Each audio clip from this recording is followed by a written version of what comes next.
우리 법리 한번 인사하겠습니다. 우리 것은 다 주님의 것입니다. 시작. 우리 것은 다 주님의 것입니다. 한 번 더 인사하십시다. 주님께 모든 것을 맡기십시다. 시작. 주님께 모든 것을 맡기십시다. 옛날 목욕탕에 가보면 옛날 목욕탕에는 이런 말이 있었어요. 주인에게 맡기지 않은 것은 책임지지 않습니다. 그렇죠? 다 아시죠? 주님께 맡긴 것만 책임집니다. 여러분, 내가 주님께 안 맡긴 거, 내 거라고 생각하는 거 주님 책임 안 집니다. 이건 억수 심각한 겁니다. 요거는 내 거야 라고 생각하는 것은 그래 알아서 해 네가 그럽니다. 다 주님 겁니다. 내가 좋은 것도 주님 거고 내 슬픔도 주님 거고 내 아픔도 주님 거고 다 주님 겁니다. 그러면 주님이 다 책임집니다. 아픔과 슬픔도 변화해서 위로가 되고 복이 되게 하십니다. 여러분, 다 우리는 주님 것입니다. 우리 동북삼계 성도들은 내 거라고 막 고집 피우지 말고 다 주님 것이다. 이런 믿음으로 살아가는 저럼 되시기를 주의 이름으로 축복합니다. 우리가 이제 역대하를 보게 되는데 한 달 동안 역대하 말씀을 살펴보게 될 것입니다.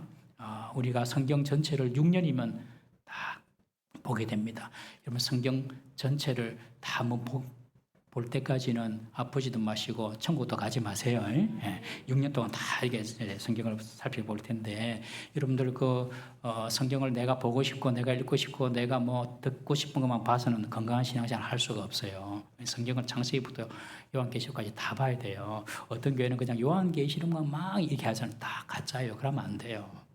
창세기부터 요한계시록에 다 봐야 되는 거죠. 그래서 우리가 이제 역대하를 보는데 한 달 동안 역대하 한 달 동안 보면 이제 그 다음부터 5년 동안 6년 동안 못 보니까 여러분 잘 들으셔야 됩니다. 역대기는 바벨론 포로 70년을 마치고 2차로 예루살렘으로 귀환한 제사장 에스라에 의해서 기록된 이스라엘의 역사입니다. 이스라엘 역사를 기록한 책은 역대기 말고도 열왕기 상하도 있잖아요. 열왕기 상하도 있는데 조금 관점이 다릅니다. 열왕기 상하는 이스라엘이 유다가 바벨론에 의해서 멸망하기 전에 기록된 거고, 역대기 상하는 바벨론에게 멸망하고 70년 바벨론 포로 생활 끝내고 다시 예루살렘으로 돌아와가지고 이제 어떻게 이스라엘을 세우지 고민할 때에 기록한 책이 바로 역대기 상하입니다. 그래서 열왕기 상하는 이스라엘이 멸망 전에 주신 책인데 그 내용은 이런 거예요. 왕들의 이야기 또 백성들의 이야기를 하면서 죄를 막 들춥니다. 너희들이 이런 죄를 지었지, 이런 허물이 있지, 그러니 회개해야 돼. 회개 안 하면 멸망뿐이야. 이렇게 선지자적인 관점에서 기록한 것이 열왕기 상하입니다. 계속 죄를 떨쳐내고 회개하라고, 멸망하지 않기 위해서. 그런데 회개했나요? 회개 안 했습니다. 그래서 유다가 완전히 BC 586년에 멸망하죠. 그리고 70년 바벨론 포로 생활을 합니다. 하고 돌아와서 이제 우리가 어떻게 살아야 될 것인가, 그것을 가르쳐 주기 위해서 역대기 상하를 이 에스라가 기록하게 됩니다. 에스라가 바벨론 포로에서 2차로 예루살렘에 돌아왔을 때 보니까 예루살렘이 꼴이 말이 아니에요. 이미 성전이 지어진 지가 20년이 지났습니다. 1차 바벨론 포로에서 돌아온 스룹바벨 총독이 성전을 지었어요. 그런데 20년이 지났지만 이 예루살렘에 사는 유다인들은 여전히 하나님을 섬기는 것이 제대로 안 되고, 그리고 그곳에서 하나님 백성으로서의 그런 아이덴티티, 이런 정체감도 없고 그냥 그 동네 이방인들과 섞여 살고 있는 거예요. 그래서 에스라가 왜 그럴까 이렇게 조사를 해보니까 1차 바벨론 포로에서 돌아온 사람들이 돌아와 보니까 예루살렘 황폐하고 도시는 다 불타고 성전 없고 막 이런 거잖아요. 그러니까 혼자서 맨 땅에 해띵고 해야 되거든요. 집도 지어야 되고 사회 시스템도 만들어야 되고 막 힘든 거죠. 그래가 살기 힘드니까 어떻게 했냐면 그곳에 이미 정착하고 있었던 기득권을 가진 그 이방인들과 사돈 관계를 맺는 겁니다.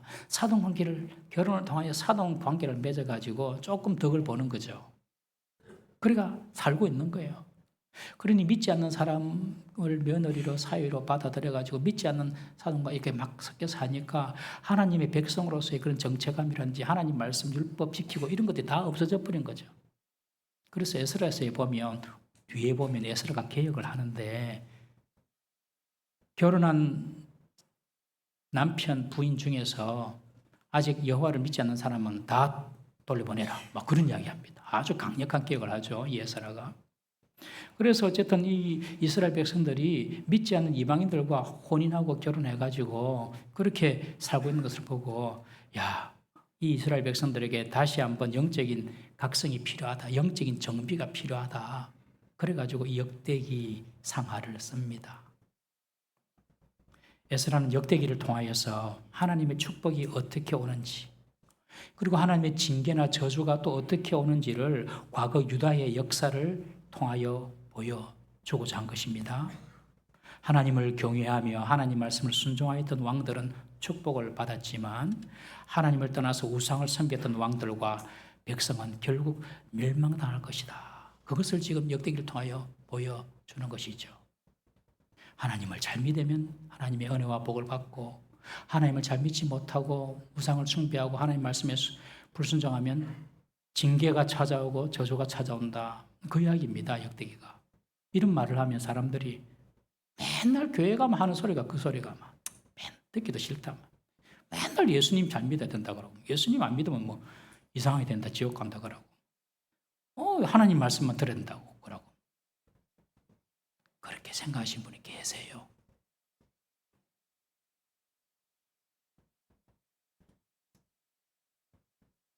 교회는 그런 데거든요. 우리 서반야 1장 6절 말씀 찾아보겠습니다. 서반야 1장 6절 함께 읽습니다. 시작. 여호와를 배반하고 따르지 아니하는 자들과 여호와를 찾지도 아니하며 구하지도 아니하는 자들은 멸절하리라. 이 서반야는 유다가 멸망하기 전에 수십 년 전에 선지자입니다. 유다를 감아 보니까 여호와를 배반했어요. 그런데 공적으로 유다가 우리 하나님 이제 안 믿을래라고 한 적이 없어요.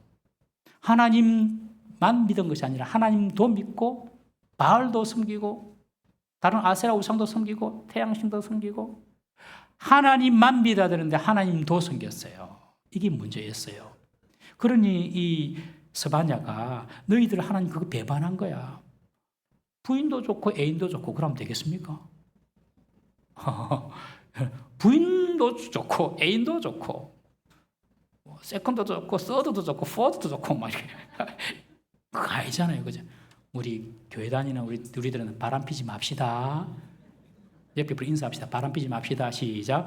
바람 피지 맙시다. 그런데 이 유다 사람들이 하나님만 섬긴 게 아니라 하나님도 섬긴 거예요. 그걸 서바냐가 그거는 하나님 배반하는 거야. 그리고 여호와를 찾지도 않고 구하지도 않았잖아. 그런 자들은 멸절하리라. 다시 한번 띄워주실래요? 서바냐 1장 6절 말씀. 여호와를 배반하고 찾지도 않고 여호와를 구하지도 않은 자들은 멸절하리라. 그렇게 계속 이 서바냐가 이야기를 했습니다. 유다가 하나님을 믿는다고 하지만 찾지를 않아요. 하나님 기도도 안 하고 구하지도 않아요. 그러니 너희들 멸절할 거야. 그렇게 이야기를 한 겁니다. 말 그대로 유다는 멸절하고 말았습니다. 여러분, 이것은 하나님을 믿지 않는 자들에 대한 경고가 아닙니다. 이 말씀은 유다 백성을 향한 경고입니다. 여러분, 하나님 믿는다고 하지만 하나님도 믿고 돈도 믿고 그리고 또 저 사람도 믿고 하나님 믿는다고 하지만 하나님 찾지도 않고 기도도 하지 않고 그런 유다인들을 향하여 주는 경고입니다. 교회 가면 예수 믿으라고 그러고 하나님 말씀 들어야 된다고 그래야지 잘 된다고 그러고. 예, 그게 교회입니다. 교회. 그게 교회입니다. 예수 안 믿어도 예배 안 드려도 하나님 잘 안 믿어도 나 잘 될 수 있다 이런 사람 교회 올 필요가 없어요. 그런 사람은 당하고 합니다. 당하고. 에스라는 바벨론 포로 마치고 돌아온 유대인들에게 왜 우리가 이런 고통을 당했냐, 왜 우리나라가 망했냐, 그것을 말해주고 있는 거죠. 하나님을 배반하고 찾지도 않고 하나님을 구하지도 않고 우상 숭배했기 때문이다. 그걸 역사적으로 쭉 보여줍니다. 그리고 이제 예루살렘에 돌아온 우리들은 다시 하나님 중심의 삶을 살아야 된다. 그것이 새로운 이스라엘을 세우는 길이다. 다시 하나님의 중심의 삶을 살아야 된다. 그걸 지금 말하고 싶은 겁니다. 한번 따라해 보시겠습니까? 다시 하나님 중심의 삶을 삽시다. 시작. 다시 하나님 중심의 삶을 삽시다. 그렇게 살면 새로운 길이 열립니다, 여러분. 역대하는 솔로몬 왕의 이야기부터 시작됩니다. 유명한 왕이잖아요. 솔로몬은 하나님 모르는 사람도 아는 왕이지 않습니까? 1절에 보면 이 내용이 역대하의 주제이기도 합니다. 우리 함께 1절을 다시 읽어보겠습니다. 같이 시작. 다윗의 아들 솔로몬의 왕위가 견고하여 가며 그의 하나님 여호와께서 그와 함께하사 심히 창대하게 하시니라. 다윗의 왕위가 견고하고 창대하게 된 원인을 설명합니다. 여러 가지 설명하지 않습니다. 다윗이 솔로몬이 어떻게 왕이 되는지 복잡한 이야기 하지 않아요. 열왕기 하에는 다 기록되어 있지만 이 역대 하에는 딱 한마디입니다. 왜 솔로몬이 그렇게 창대하게 되었냐? 하나님께서 여호와께서 솔로몬과 함께 하셨다. 함께 하셨다. 사실 솔로몬 왕이 될 서열이 아니었습니다. 위로 기라성 같은 형들이 많았습니다. 암논, 그 다음에 압살롬, 그 다음에 아도니아, 뭐 이런 형들이 많았어요. 자기는 서열이 저 밑입니다. 그런데 어떻게 됐습니까? 가만히 있으면 암논이 되고, 가만히 있으면 압살롬이 되고, 그렇게 됐겠는데 저끼리 싸워, 저끼리, 왕들끼리, 왕자들끼리. 자기들끼리 싸우고. 아도니아 네 번째 아들, 다윗의 네 번째 아들 아도니아는 자기가 왕이라고 내가 왕이다. 쿠데타를 일으키고. 다윗의 최고의 장군이었던 요압 장군도 딱 아도니아 편에 딱 붙어가지고 보니 아도니아가 싹수가 있겠다. 저기 붙어야 되겠다. 그래가지고 요압 장군도 아도니아한테 붙고 대제사장 다윗의 대제사장 아비아달도 아도니아 곁에 붙고 솔로몬 곁에는 없어요. 나단 선지자밖에 없었어요. 그런데 하나님께서 다 그런 자들을 물리치고 솔로몬이 왕이 된 겁니다. 자기 실력으로 할 수가 없어요. 하나님이 함께 하시면 실력을 뛰어넘는 능력이 생기는 줄 믿으십시오. 하나님께서 함께 하시는 게 중요해요. 하나님께서 함께 하시는 게. 여러분 나라든 사람이든 창대하고 형통하게 되는 비결은요. 바로 하나님이 함께 하는 것입니다. 하나님을 믿는 여러분 나라 보십시오. 유럽이나 미국을 보십시오. 그들이 잘나고 못나고 떠나가지고 세상을 이끌어가고 있지 않습니까, 여러분? 하나님을 인정하니까요. 요셉도 보십시오. 형님들의 배신에 의해서 하루아침에 집과 부모와 사랑받는 아들의 지위를 또 자유를 다 잃어버리고 애굽의 종이 됩니다. 다 잃어버려 하루아침에. 그런데 형통한 자가 돼요. 우리 창세기 39장 2절 말씀 한번 다 같이 읽어보겠습니다. 시작. 여호와께서 요셉과 함께 하심으로 그가 형통한 자가 되어 그의 주인 애굽 사람의 집에 있으니 함께 여호와께서 그와 함께 있기 때문에 애굽 종으로 있어도 형통한 자가 됐단 말이죠. 그런데 그것으로 끝나면 좋은데 거기서도 누명을 뒤집었습니다. 모함을 당해가지고 하루아침에 종에서 죄인으로 더 감옥으로 들어갑니다. 그런데 그런 상황이 펼쳐졌지만 거기서도 형통합니다. 우리 창세기 39장 21절 말씀 한번 읽어보겠습니다. 시작. 여호와께서 요셉과 함께 하시고 그에게 인자를 더하사 간수장에게 은혜를 받게 하시매 그 죄수로 있으면서도 하나님께서 함께 하셨어요. 여러분 지금 여러분들 있는 상황이 종 같은 죄수 같은 환경과 상황이 어렵고 힘듭니까? 하나님께서 함께 하시면 이겨낼 수 있고 하나님께서 함께 하시면 그 모든 것들이 변하여 복이 될 줄 믿으십시오. 하나님과 함께하는 것이 복입니다. 함께하는 것이. 우리는 그걸 위하여 끊임없이 기도해야 됩니다. 여러분 모든 것을 잃어도 하나님이 함께하면 살 길이 열리고 모든 것을 얻는 것이 됩니다. 그러나 왕이라도 하나님이 함께하지 아니하시면 그 왕은 곧 멸망하는 것입니다. 여러분 너무너무 중요한 사실입니다. 하나님께서 함께 하시는 우리 모든 성도 되시기를 주의 이름으로 축복합니다. 하나님께서 함께 하시고 하나님을 가까이 하는 것이 복인데 하나님을 가까이 하는 사람의 특징이 바로 예배하는 겁니다. 예배하는 거. 하나님의 이름을 둔 성전, 그 성전에 하나님 이름을 두셨거든요. 하나님은 어디든지 계시지만 그 성전에 하나님 이름을 두셨어요. 오늘날도 하나님이 어디든지 다 계시잖아요. 하나님은 무소부재하잖아요. 하나님이 안 계시는 곳이 없잖아요. 그런데 하나님은 교회에 하나님의 이름을 두셨어요. 이게 대단한 겁니다, 여러분. 우리가 볼 때는 교회가 그냥 빨간 벽돌로 건물로 대진 브로크로 만들어진 건물 같지만 아닙니다. 이 교회에 하나님 이름을 두셨어요. 그래서 교회가 잘하면 하나님이 영광을 받고 교회가 못하면 하나님이 욕을 먹어요. 왜냐하면 교회에 하나님 이름을 두셨기 때문에. 그런데 하나님을 가까이 하는 사람, 하나님과 함께하는 사람은요, 예배하는 자입니다. 예배하는 자.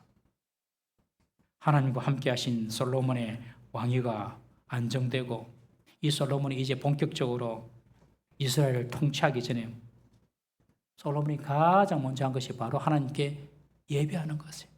일천머지를 가지고 하나님께 예배합니다, 여러분. 솔로몬은 이스라엘의 통치를 시작하기 전에 예배로 시작합니다. 예배로. 미국도 그렇잖아요. 미국도 대통령 선거 보셨겠지만 다 처음부터 끝까지 예배입니다. 처음 전주부터 주악부터 다 예배입니다. 마칠 때까지 목사님 축도로 마칩니다. 대통령 취임식이 그렇습니다. 솔로몬 때 솔로몬이 왕이 되어서 창대하고 왕권이 안정되어서 제대로 이제 본격적으로 이스라엘 통치하기 전에 가장 먼저 한 행동이 예배입니다. 예배. 하나님을 가까이 한다고 하면서 예배 드리지 않아요. 그거는 하나님과 멀어져 있는 겁니다.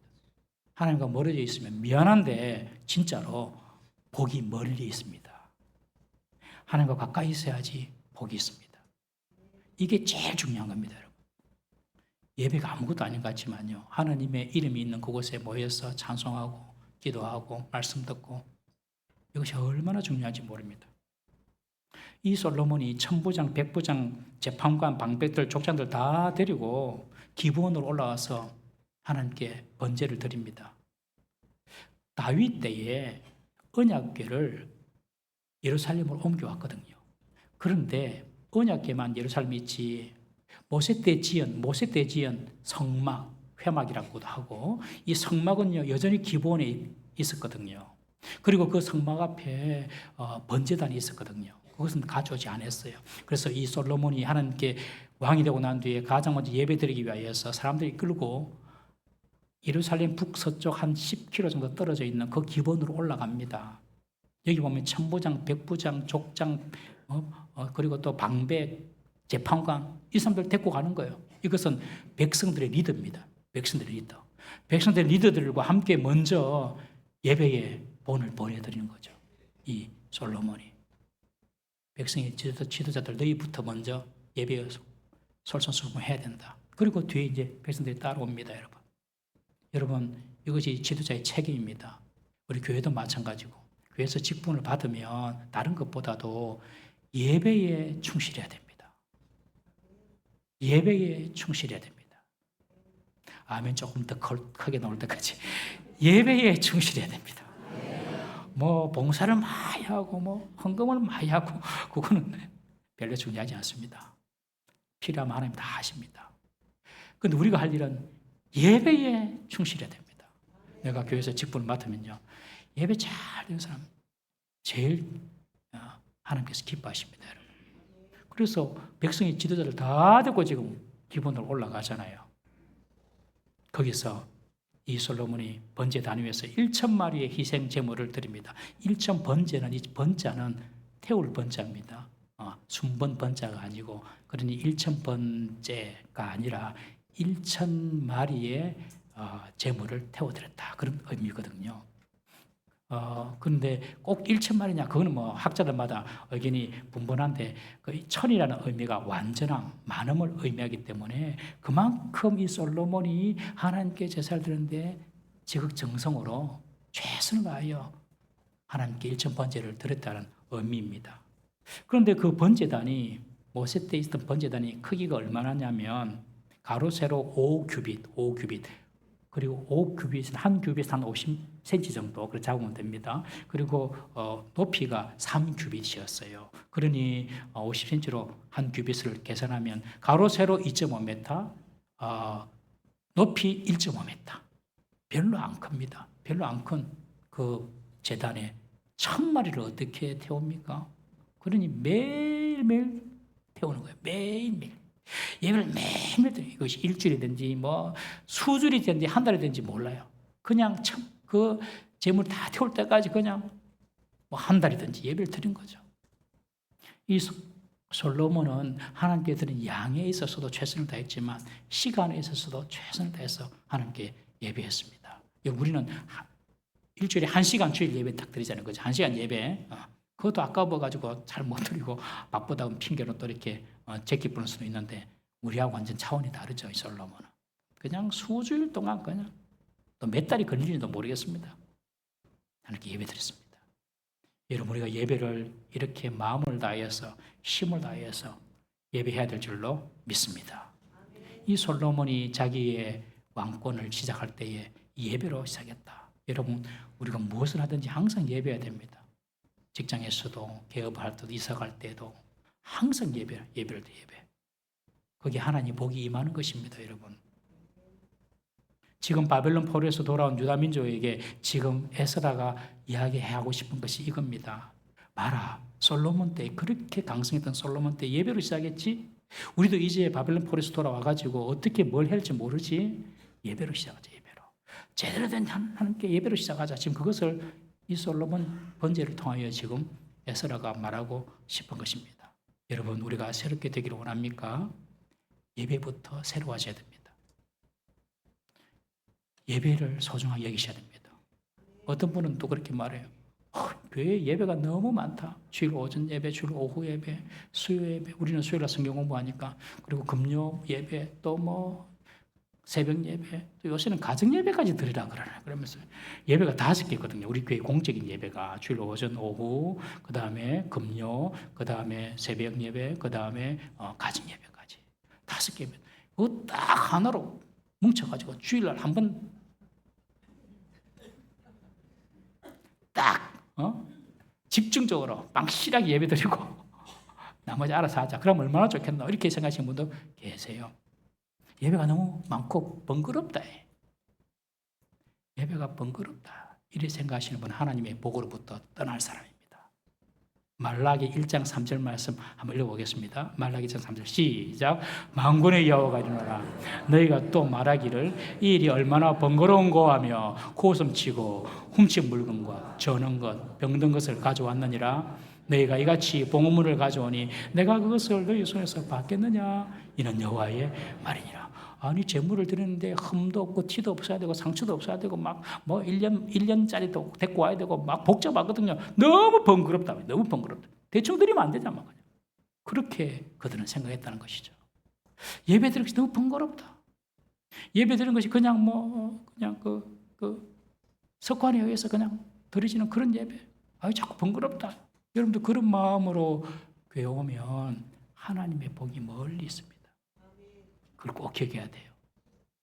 예배를 사모하고 감사하는 마음으로 그렇게 올 때에 그것이 하나님의 복을 받을, 하나님의 은혜를 받을 마음의 그릇을 준비하는 것입니다, 여러분.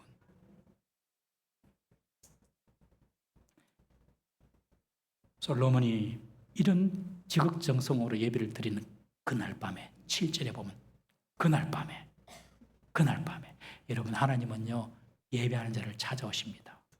오전 예배 때 찾아올 수도 있고 오후 예배 때 찾아올 수도 있고 금요 기도회 때 찾아올 수도 있고 가정 예배 때 찾아올 수도 있고 새벽 예배 때 찾아올 수도 있고 하나님은 예배한 자를 그때 찾아오세요. 여러분 예배가 업그레이드 되기를 주의 이름으로 축복합니다. 나는 그냥 평생 주일 오전 예배 땡 이렇게 생각하지 마시고 그런 분도 계세요. 딱 정해놓고 예배하신 분도 계세요. 그런데 거기서 업그레이드 한번 해보세요. 하나 더 예배 자리로 나와 보십시오. 하나님께서 여러분들 찾아주실 것입니다. 그날 밤에 예배드린 그날 밤에 하나님께서 솔로몬을 찾아오십니다. 찾아오셔서 하시는 말씀이 내가 네게 무엇을 해줄까? 네 손 이야기해봐라. 솔로몬이 예상치 못한 하나님의 질문을 받았습니다. 솔로몬은 뭔가 얻으려고 예배를 한 것은 아니었거든요. 그런데 하나님께서 찾아오셔서 네 소원이 무엇이냐? 라고 물으신 것입니다. 여러분 오늘 여러분들에게 하나님 찾아오셔서 네 소원이 무엇이냐? 물으시면 뭐라고 대답하시겠습니까? 다 있습니까? 하나씩? 뭐 해야지? 이런 분 있잖아요. 뭐 해야지? 순간 헷갈리는 분. 이런 분들은 정말 하나님께 감사해야 됩니다. 감사해야 돼요. 왜냐하면 하나님께서 내 삶을 딱 안정스럽게 지켜주고 있다는 증거입니다. 하나님께서 한 가지 말해봐. 뭐 들어줄까? 고민이 되면 되신 분들. 하나님께서 여러분들 지키고 있다는 뜻입니다. 오히려 감사해야 됩니다. 솔로몬은 그렇게 말합니다. 먼저 하나님 이것 부탁합니다. 이렇게 말하지 않고 7절에 보면 솔로몬이 하나님께 말하되 주께서 전에 큰 은혜를 내 아버지 다윗에게 베푸시고 내가 그를 대신하여 왕이 되게 하셨습니다. 먼저 자신에게 베푸르신 하나님의 은혜를 감사했습니다. 여러분 기도는요, 먼저 하나님의 은혜를 기억하고 감사하는 것에서 출발합니다. 감사는 상대의 은혜를 인정하는 것입니다. 하나님의 은혜를 아는 자, 하나님의 은혜를 인정하는 자, 나의 나된 것이 하나님의 은혜다. 그것을 알고 인정하는 자가 다시 하나님의 은혜를 구하는 기도를 드릴 수가 있는 겁니다. 왜 기도 안 하는 줄 아십니까? 하나님 은혜로 된 게 아니라 다 내가 했는데 내 노력하고 내 능력에서 했는데 그러니까 하나님 은혜가 안 보이니까 기도할 필요가 없는 거죠. 그러나 하나님의 은혜를 아는 사람은요, 또 기도하고 또 기도하고 또 기도합니다. 왜냐하면 하나님께서 해주신다는 것을 알거든요.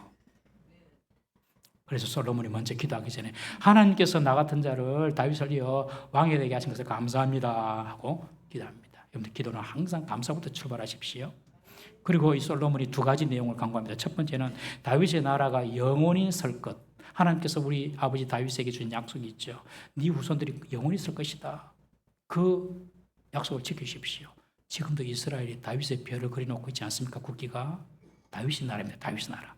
이것이 그냥 우연히 되는 것이 아니에요. 솔로몬이 한 기도 그대로 되는 겁니다. 솔로몬이 한 기도 그대로. 다윗의 나라가 계속되게 하십시오. 지금 이스라엘이 다윗의 나라를 추구하고 있잖아요. 다윗의 나라를. 놀랍지 않습니까, 여러분? 그리고 두 번째 기도가 뭐냐면 하나님이 허락하신 이 땅의 백성이 땅의 티끌만큼, 땅의 티끌보다 많은데 이들을 재판하고 이들을 통치하는 지혜가 없습니다. 이들을 재판하고 통치할 수 있는 지혜와 지식을 주십시오. 그렇게 하나님께 요청합니다. 이것이 솔로몬의 마음에 있었던 기도 제목입니다. 갑자기 훅 물어봤는데 하나님께서 툭 튀어나와서 말씀할 수 있는 것은 그런 마음이, 그 생각이 그 속에 있었다는 거거든요. 야, 내가 이 이스라엘을 어떻게 통치하지? 아버지 다윗이야 누가 보든지 대단한 사람이잖아요, 다윗은. 근데 그 아버지 뒤를 이어가지고 내가 어떻게 이스라엘을 통치하지? 그 마음속에 그런 부담감이 분명히 있었죠. 그러니까 하나님께서 물으실 때 이 많은 백성들을 다스릴 수 있고 통치하고 재판할 수 있는 지혜와 지식을 주십시오. 그런데 이것이 하나님 마음에 꼭 들은 겁니다, 여러분. 우리 11절, 12절 말씀 다 같이 읽어보겠습니다. 시작. 하나님이 솔로몬에게 이르시되 이런 마음이 내게 있어서 부나 재물이나 영광이나 원수의 생명 멸하기를 구하지 아니하며 장수도 구하지 아니하고 오직 내가 내게 다스리게 한 내 백성을 재판하기 위하여 지식을 구하였으니 그러므로 내가 내게 지혜와 지식을 주고 부와 재물과 영광도 주리니 내 전의 왕들도 이런 일이 없을거니와 내 후에도 이런 일이 없으리라 하시니라. 아니 니한테 내가 뭘 원하냐 물으면 부를 주십시오. 재물을 주십시오. 원수를 어떻게 해주십시오. 강한 군사력을 주십시오. 건강을 주십시오. 장수를 주십시오. 이렇게 구해도 되는데 그렇게 구하지 않고 하나님께서 내게 맡겨주신 그 백성들이 땅에 티끌보다 많은데 이들을 이끌어갈 지혜가 없고 지식이 없으니 내게 지혜를 주십시오. 이것이 하나님 마음에 꼭 드는 거예요. 자신의 영달이나 자신의 유익을 위하여 구하지 않고 하나님의 것을 생각하고 하나님의 나라를 생각한 이 솔로몬의 기도가 하나님 마음에 확 든 겁니다. 그래, 그럼 내가 부도 주고 재물도 주고 생명도 영생도 주고 그리고 또 군사도 주고 영토도 줄게. 솔로몬 때 가장 영토가 넓었거든요. 다윗 때보다도 더. 그리고 솔로몬 때는 전쟁을 한 기록이 없습니다. 너무 세니까 아예 붙을 생각을 안 한 거죠. 주변 나라들이. 하나님께서 다 주신 거예요. 구하지 않은 것도 주시는 거예요. 여러분 이것이 하나님의 마음입니다. 하나님 마음. 하나님 마음. 우리의 기도의 내용을 보면 많은 경우가 우리 자신을 위한 것 아닙니까? 내 가족, 내 자녀, 내 부모 이것도 필요합니다. 이런 기도는 이제 처음 신앙하신 분들 그렇게 기도하셔요. 하나님께서 들으십니다. 이 새 가족들의 기도는 하나님께서 더 잘 들어주시거든요. 기도하셔요. 그렇지만 한 10년쯤 신앙생활 하신 분들은 이런 기도를 내 중심의 기도에서 하나님 중심의 기도를 이렇게 좀 성장해야 됩니다. 하나님이 솔로몬의 기도에 협조케 하시면서 그가 간구하지도 않은 것까지 주신 것은 그것이 바로 하나님의 마음이란 것입니다. 예수님도 그런 말씀하셨어요. 우리 마태복음 6장 33절 말씀 다시 읽어보겠습니다. 마태복음 6장 33절 시작. 그런즉 너희는 먼저 그의 나라와 그의 의를 구하라. 그리하면 이 모든 것을 너희에게 다시 한번 읽어볼까요? 시작. 그런즉 너희는 먼저 그의 나라와 그의 의를 구하라. 그리하면 이 모든 것을 너희에게 더하시리라. 예수님의 말씀입니다. 예수님이 과장을 하거나 거짓말하신 분이 아닙니다. 먼저 그의 나라와 의를 구하면 내가 네게 필요한 모든 것 다 줄게. 네 생활에 필요한 것 다 채워줄게. 먼저 그의 나라와 그의 의를 구하라. 여러분, 먼저 그의 나라와 그의 의를 구한다는 것은요, 나의 욕심을 구하는 것이 아니라 하나님의 것을 먼저 구한다는 뜻입니다. 하나님의 것을 먼저 구한다는 것은요, 하나님과 관계된 것을 먼저 구한다는 것입니다. 오늘 우리가 교회 와서 예배합니다. 예배할 때 내가 오늘 무슨 말씀 들었고 무슨 은혜를 받을까 이렇게 내 중심으로 예배하는 것이 아니라 교회 와서 예배 드리는 것도 오늘 나의 예배를 통해 하나님께서 얼마나 영광을 받게 하실까, 오늘 내 성김과 봉사를 통하여 교회가 얼마나 더 유익하게 될까, 오늘 나로 말미암아 어떤 성도들이 더 위를 얻고 힘을 얻게 될까, 내 중심이 아니라 하나님 중심으로 가는 거죠. 이런 기도를 하나님께서 기뻐하시는 겁니다. 직장을 다니더라도 내 올해 연봉은 얼마나 될까 그것만 골몰하는 것이 아니라 이 직장에서 하나님의 뜻이 무엇일까, 내 직장과 하나님을 연결시키는 거예요. 하나님과 관계를 맺게 하는 거죠. 이사를 가더라도 어디로 가면 부동산 가치가 높을까 그렇게 생각하는 것이 아니라 어떻게 내가 이사를 가서 그곳에서 하나님의 관계가 더 잘 될까. 우리 교회는요, 참 감사하게도 그런 분도 계세요. 부동산 시세 안 따지고 그냥 무조건 교회 가까이 가야 되겠다, 신앙생활을 위해서. 그런 분도 계세요. 하나님 관계를 먼저 생각하는 것이죠. 학생들 공부하죠. 내가 공부 잘해가지고 대기업 취직하고 하고 그게 아니고 내 공부가 어떻게 하나님과의 관계에서 쓰임 받을까.